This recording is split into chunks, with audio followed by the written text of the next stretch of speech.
एक मैच ने, जी हां, सिर्फ एक मैच ने चैंपियंस ट्रॉफी में एक ग्रुप की तस्वीर पूरी तरह से साफ कर दी। इस एक मैच ने भारत की किस्मत इस चैंपियंस ट्रॉफी में अभी क्या है यह बता दिया, पाकिस्तान की किस्मत का हाल भी इसने बता दिया। तो बांग्लादेश और न्यूजीलैंड का नसीब इस टूर्नामेंट में क्या हो सकता है यह भी उसने बता दिया।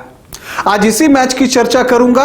नमस्कार, आप देख रहे हैं न्यूज बाइस्कोप और मैं हूं राकेश रंजन।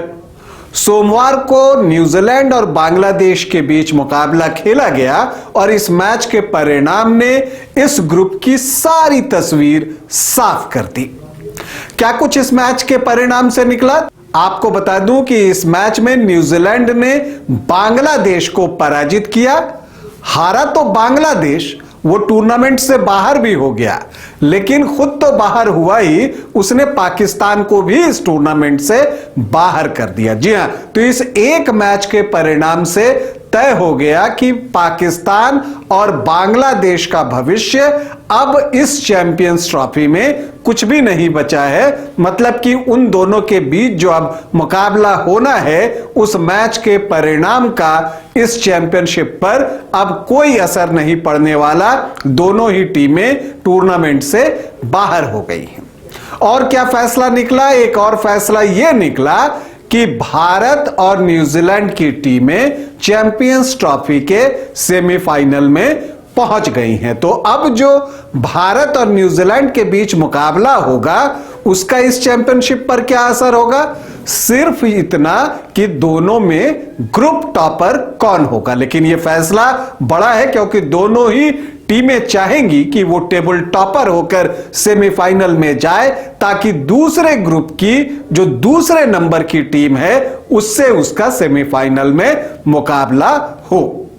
देखिए, जो बांग्लादेश और न्यूजीलैंड के बीच मुकाबला खेला गया, उस पर पाकिस्तान की बहुत सारी निगाहें जो है वो लगी हुई थी। सभी ये दुआ कर रहे थे पाकिस्तानी फैंस की किसी भी तरह से बांग्लादेश जो है वो न्यूजीलैंड को पराजित कर दे और फिर पाकिस्तान बांग्लादेश को पराजित कर दे और फिर भारत न्यूजीलैंड को पराजित कर दे, तो फिर पाकिस्तान के लिए संभावनाएं बन सकती हैं। लेकिन ऐसा कुछ हुआ नहीं।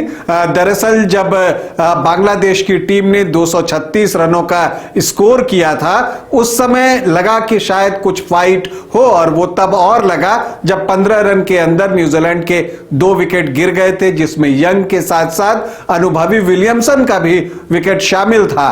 तो बांग्लादेश के लोग तो उत्साहित थे ही, पाकिस्तान के समर्थक भी काफी उत्साहित थे।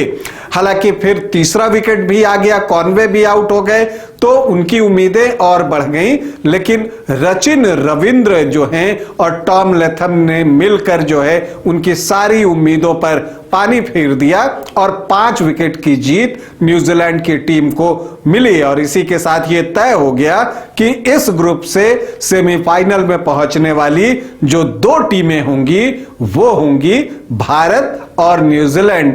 और इसी के साथ ये भी तय हो गया कि पाकिस्तान और बांग्लादेश के लिए इस चैंपियंस ट्रॉफी में अब कुछ भी नहीं बचा है।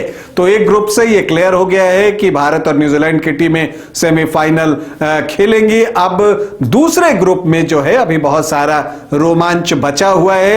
वहां कौन सी 2 टीमें निकल कर आती हैं सेमीफाइनल में, उस पर सभी की नजरें जो है वो लगी हुई हैं। वहां ऑस्ट्रेलिया जैसी सशक्त टीम है, इंग्लैंड है, दक्षिण अफ्रीका है, और टीमों को अक्सर चौंका देने वाली अफगानिस्तान की टीम भी उसी ग्रुप में है। तो उसमें से 2 टीमें कौन निकल कर आती हैं और भारत का सेमीफाइनल में मुकाबला किससे होता है, इस पर हम सबकी नजरें लगी हुई हैं। अभी के लिए इतना ही, इजाजत दें, नमस्कार।